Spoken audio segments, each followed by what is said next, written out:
আসসালামু আলাইকুম। যারা বরিশাল ক্রিকেট প্রেমী আছেন তাদের কাছে আমি শুরুতে ক্ষমা চেয়ে নিচ্ছি, কারণ আপনাদের বরিশালের 4জন কন্টেন্ট ক্রিয়েটর আছে যাদেরকে ডাই হ্যাড ফ্রেন্ড বলে ফরচুন বরিশাল টিমের। ডাই হ্যাড না, ডাটি ফ্যান আমি মনে করি। কারণ ওরা যে কথাগুলো বলতেছে, যে কন্টেন্টগুলো বানাচ্ছে, প্রথমত আমি নাম ধরে বলবো বিনোদন ভাই, যারা সবাই চিনে, সচরাচর সবাই চিনে বিনোদন ভাই।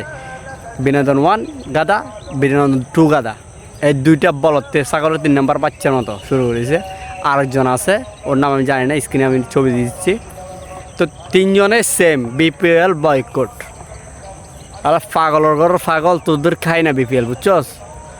বিপিএল বয়কট করতেছিস কি জন্য? বিপিএল দল ভাই না সেজন্য, বিপিএলে দল ভাই না বরিশাল সেজন্য। এখন কথা হচ্ছে তোমরা হচ্ছে সিজনাল ফ্যান বিদে এই ধরনের কথাগুলো বলতেছ, চতর কথা বলতরা, যে বরিশাল টিম দেয় না কেন, বিসিবি ইয়ে হয়েছে, তেন হয়েছে, তেন আছে। হালার ফুতালা কী কইতাম, আমার মুখ দিয়ে খারাপ বাস আসে। কেন জানেন? বিপিএল যে টিম দেয় নাই ভাই, টিম কেন দেয় না সেটা জানোস? টিম দেয় না কেন? কি কেউ মানা করছে? কথা হচ্ছে ক্রিকেটের ভিতরে যদি রাজনীতি নিয়ে আসো তাহলে এটা ক্রিকেট টাকা না। কেউ মনে করছে, কেউ একজন মনে করছে আর কি, আপনাদের বিপিএল টিমের গডফাদার একজন আছে, তো পিছনে কলকাটিনেরে যে চিন্তা করছে যে বরিশাল টিম যদি কি না আসে বিপিএলে, তার বিপিএলই হবে না।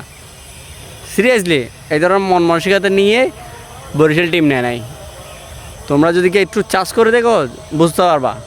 নাহলে ফরচুন বরিশালের যে মালিক, তার কি টাকার অভাব? উনি যে এক্সকিউজটা দিছে যে অ্যাক্সেসরিজ বা কিটস কিনতে সময় লাগবে, কেন? উনি কি প্রফেশনাল না নাকি নন প্রফেশনাল? উনি তো জানে যে খেলা শুরু হবে কবে, টিম গঠন করবে কবে, আর অ্যাক্সেসরিজ কিনবে কবে। বর্তমানে বিপিএল 5টা দলের ভিতরে 3টে দল হচ্ছে নতুন, একদম ফ্র্যাঞ্চাইজি নতুন, ঢাকা আর রংপুর ছাড়া চট্টগ্রাম, খুলনা, তারপর হচ্ছে আপনার সিলেট, 3টা হচ্ছে নতুন। তাহলে এই 3টার নতুনের ভিতরে ওরা কি করতে পারবে না? এই কয়েকদিন সময় আছে, ওরা যদি পারে তাহলে আপনারা প্রফেশনাল হয়ে আপনারা পারবেন না কেন? ক্রিকেটের ভিতরে যদি আপনি রাজনীতিতে নোংরা রাজনীতি নিয়ে আসেন তাহলে এটা আপনাদের জন্য খারাপ। এই যে বরিশাল নিজের পায়ে নিজের কুড়াল মারা বলা যায়, ওই সেম অবস্থা। একজনের পিছনের কথা শুনে উনি দল নাই অজুহাত দিয়েছে কিসে, কিটস কিনতে হওয়ার সময় লাগবে, ইনপুট আউটপুট হাবি যাবি কত কিছু বোঝা দিছে, বা সত্যটা বলতে পারে নাই, হ্যাডাম নাই মুখের, ও বুকের সাহসটা নাই যে আমরা দল নিচ্ছি না, আমাদের গডফাদার একজন আছে যার কথা ভিত্তিতে। এখন হলিডে কোম্পানিরও বাস দিছে বিনোদন ভাইয়ের আর আলার ফুতলা। তা আমার কথা হচ্ছে হলিডে কোম্পানি ঠিকই নিত, কিন্তু ওরা দিন শেষে লাস্ট থেকেই উল্টাইছে, নেবে কি নেবে না বিবেচনা করতেছে। তার মানে কি ওই যে গডফাদার উনিও চাপ দিছে, ভাই তোরাও নিস না, আমরা নিই নাই, তোরাও নিতে পারবি না দল। কথা এটা কিন্তু সত্য, একদম সত্য, প্রিয় সত্য। যা বরিশাল আমরা চাইছিলাম বরিশাল একটা টিম আসুক, যাই হোক এবার আসে না, সামনের বছর আসুক বরিশাল, আমরাও চাই।